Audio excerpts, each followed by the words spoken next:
তো লাস্ট ক্লাসে আমরা এটা ডিসকাস করেছিলাম, সেটা হচ্ছে ট্রিগোনোমেট্রির ডিফারেন্ট ফর্মুলাসকে নিয়ে আমাদের ডিসকাশন ছিল। তো আজকের ক্লাসে যেটা ডিসকাশন করতে হবে সেটা হচ্ছে ট্রিগোনোমেট্রিক্যাল কমপ্লিমেন্টারি অ্যাঙ্গেল। ঠিক আছে, কমপ্লিমেন্টারি অ্যাঙ্গেলস। ঠিক আছে, তো কমপ্লিমেন্টারি অ্যাঙ্গেলের যদি বেসিক্স আমাদেরকে বুঝতে হয় তো আমাদের কিছু জিনিস আগে জানতে হবে। যদি আমি কি বলেছিলাম, ট্রিগোনোমেট্রি কাদের নিয়ে ডিল করছে? It is dealing with right angle triangles. Right angle ট্রায়াঙ্গেলসকে নিয়ে ডিল করে। যদি রাইট অ্যাঙ্গেল ট্রায়াঙ্গেলসকে নিয়ে ট্রিগোনোমেট্রি ডিল করে, তাহলে আমি একটা রাইট অ্যাঙ্গেল ট্রায়াঙ্গেলকে আঁকি। Suppose this is my right angle triangle ABC. Right, তো এটা হচ্ছে আমার 90 ডিগ্রি হয়। আমি এইটাকে যদি থিটা ধরি, একটা রাইট অ্যাঙ্গেল ট্রায়াঙ্গেলে বেসিক্যালি কি হচ্ছে, টোটাল অ্যাঙ্গেল ভ্যালু 180 ডিগ্রি হয়। So if this is 90 and this is theta, this will be কত, 90 মাইনাস থিটা। হ্যাঁ কি না, টোটাল তো 180 থেকে 90টা যদি মাইনাস করে দিই, এই দুটো অ্যাঙ্গেলের সাম হচ্ছে আমার 90। তাহলে এইটা যদি দুটো অ্যাঙ্গেলের সাম আমার 90 হয়, তাহলে এইটাকে যদি আমি থিটা ধরি, আরেকটা অ্যাঙ্গেল আমার কত হবে, 90 মাইনাস থিটা। তাহলে এই ট্রায়াঙ্গেলটাকে আমি যদি সাইন থিটাটাকে লিখি, ঠিক আছে, this should be equal two, আমি কি লিখতে পারি, এবি বাই এসি। এটা আমার সি রয়েছে, এবি বাই এসি।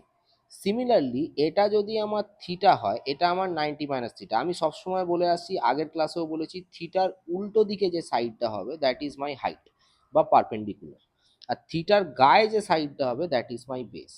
তাহলে আমি যদি এইখানে দেখি, এটা আমার 90 মাইনাস থিটা, তাহলে এই 90 মাইনাস থিটাটার হাইট কিন্তু হয়ে যাচ্ছে আমার বিসি, আর এই 90 মাইনাস থিটাটার বেস হয়ে যাচ্ছে এবি, কারণ 90 মাইনাস থিটার উল্টো দিকে সাইডটা যেটা হচ্ছে বিসি।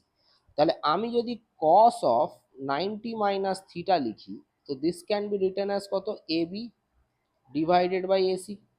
তাহলে যদি এটাকে আমি ইকুয়েশন 1 ধরি আর এটাকে যদি আমি ইকুয়েশন 2 ধরি, তাহলে ফ্রম 1 অ্যান্ড 2 আমি কি বলতে পারি, দেখো সাইন থিটাও এবি বাই এসি হয়, কস অফ 90 মাইনাস থিটাও এবি বাই এসি হয়। তাহলে এখান থেকে বলা যায় sine theta will be equal to cos of 90 minus theta, এটা লিখতে পারি। তো এটা হচ্ছে আমাদের কমপ্লিমেন্টারি অ্যাঙ্গেলের রিলেশন, একটা বেসিক রিলেশন হল। ঠিক আছে, সিমিলারলি আমি আবার এরমও লিখতে পারি, যদি 90 মাইনাস থিটাটাকে নিতাম, সাইন অফ 90 মাইনাস থিটাটাকে আমি এরম লিখতে পারি, বিসি ডিভাইডেড বাই এসি। তাই তো, অ্যাট দ্য সেম টাইম আমি কি লিখতে পারি, কস অফ থিটাটা শুধু যদি লিখি, this will be BC by AC. তাহলে এই দুটো ইকুয়েশনকে যদি আবার আমি ইকুয়াল করি, তাহলে এখানে আমি কি লিখতে পারি, cos theta is nothing but sine of 90 minus theta লিখতে পারি। হ্যাঁ কি না? তাহলে এখান থেকে একটা রাইট অ্যাঙ্গেল ট্রায়াঙ্গেলের আমাদের কি এলো, রিলেশন চলে এলো। ঠিক আছে, কমপ্লিমেন্টারি অ্যাঙ্গেলে সাইন থিটাটাকে কস 90 মাইনাস থিটাও লেখা যায়, কস থিটাটাকেও সাইন 90 মাইনাস থিটা লেখা যায়। আবার আমি যদি এইটাকে আবার অন্য কিছু যে বাকি অ্যাঙ্গেলসগুলোর রেসপেক্টে লিখি, আমি কি লিখতে পারি, ট্যান থিটাটাকে আমি লিখতে পারি, this is equal to AB divided by BC. তাই তো, আবার কট অফ 90 মাইনাস থিটাটাকে কি লিখতে পারি, এবি ডিভাইডেড বাই বিসি। ঠিক আছে, তাহলে দুটো ইকুয়েশন থেকে আমি কি লিখতে পারি, tan theta that is equal to cot of 90 minus theta, এটা লেখা যায়। আবার cot theta this is equal to tan of 90 minus theta লিখতে পারি। ঠিক আছে, এই চারটে লেখা যায়।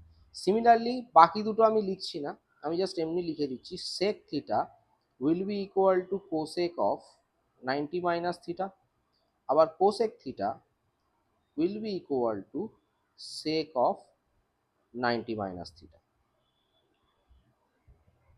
ঠিক আছে, এইটা হচ্ছে আমাদের বেসিক 6টা রিলেশন, যেটা কমপ্লিমেন্টারি অ্যাঙ্গেলের যখন আমি কোনো সাম করব সেখানে আমাদের লাগবে। এবার এর অ্যাপ্লিকেশনসগুলো কি আছে সেগুলো নেক্সট ভিডিওতে তোমরা দেখতে পাবে, যে এই এক একটা অ্যাপ্লিকেশনের উপর যদি আমি সামগুলোকে করি, তাহলে এক একটার অ্যাপ্লিকেশনে আমরা ভিডিও যেটা যখন পোস্ট করব সেখানে তোমরা বাকিটা দেখতে পাবে। ঠিক আছে, তো পরে এটার জন্য চ্যানেলটাকে সাবস্ক্রাইব করো আর পরের ভিডিওগুলোর জন্য ওয়েট করো।